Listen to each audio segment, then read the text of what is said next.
of all time. He spent decades mastering the art of storytelling, the skill Steve Jobs called the most powerful in the world. But Les didn't start with confidence. He was labeled educable mentally retarded before he was filling stadiums with tens of thousands of people hanging on his every word. In this session at my mastermind group, he opens up about how to craft stories that not only inspire, but also transform lives. If you've ever struggled to find your voice, this is a conversation that will help unlock it. If you've been here before, drop a hashtag Believe in the comments below so I can feature you here in a future video. And if you're new, welcome to Believe Nation, the only channel that helps you believe in yourself daily, one video at a time. Believe. Well, thank you for being here. Thank you very much for having me here. Les and I have been, I don't know how long we've known each other, for quite some time. And when I told Les about this event, he said, well, how important are these people to you? Are they like family? Are they just, I don't know what else you said, but I said they're important to me. It's like, I would like to come out and share and help. And yes. He doesn't leave the country that often, hop on a plane to come to Canada. No, I don't believe in working God overtime. No. So he's here for us, and I'm super grateful. He's going to spend a couple days. And he was asking about the event, and I said, well, I could interview you on day one. He's like, well, what else are you guys doing? And I'd love to stick around. I was like, okay, we'd love to have you stick around too. So storytelling is super important. It's very timely that you're here. Our mastermind group, these members all have successful entrepreneurs. They have successful businesses.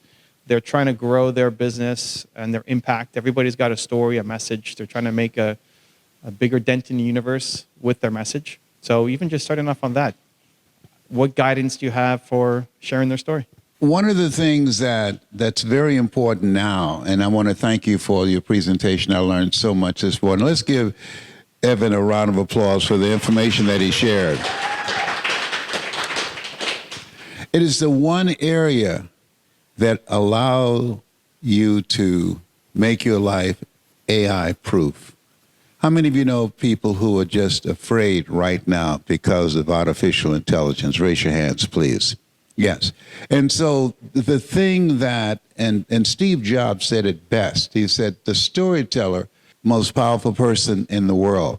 Evan, he told me a story about his mother and what he learned just watching her example of serving people. That stayed in my head. I asked him, I said, is your mother going to be here? I became a fan and then he wrote a book called Built to Serve. And he is an example of the kind of environment and the parenting style and her lifestyle that he bought into at a very early age. And so we know to be or not to be, that is the question. Who said that? Shakespeare, yes. Ask not what your country can do for you, but ask what you can do for your country. Who said that? Jeff Kennedy, yes. I have a dream. Who said that?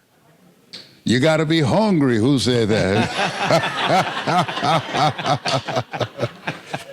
So here's what makes you AI proof. Number one, and write this down, please. When people listen to you, one-on-one, small groups or large groups, one is they want to identify with you.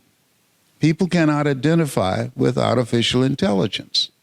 It's a scraper. Number two, they want to relate to you. People cannot relate to artificial intelligence. And three, they want a connection with you. And when you speak from your heart, you expand a person's mind and vision of themselves, and you create an experience. And this is what's so important in speaking, is to create an experience, because ChatGPT can provide the information. And what we know is that if information can transform people, everybody would be skinny, rich, and happy.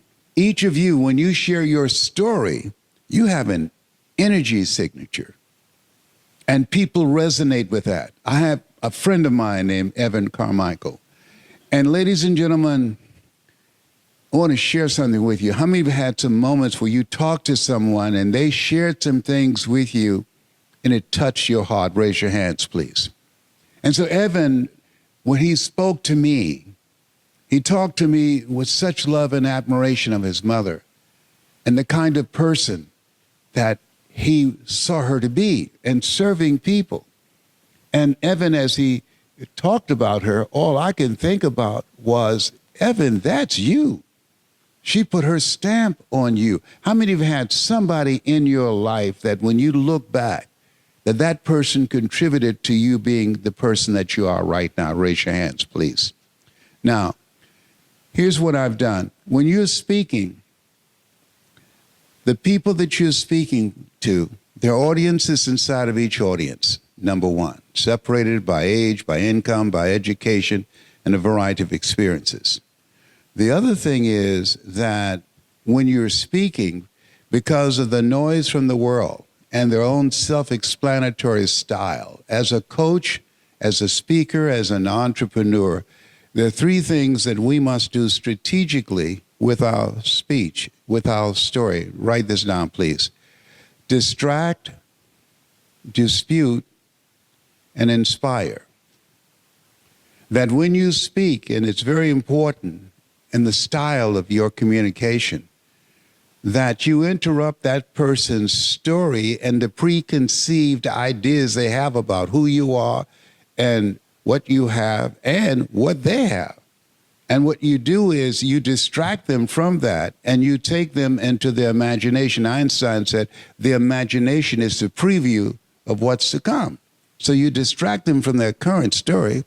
And as you present your story and the Red Seas, the things that you've overcome, that you dismantle their current belief system, their assumptions about life, and you inspire them to have the courage to become self-persuaded, to make a decision to take their lives in another direction.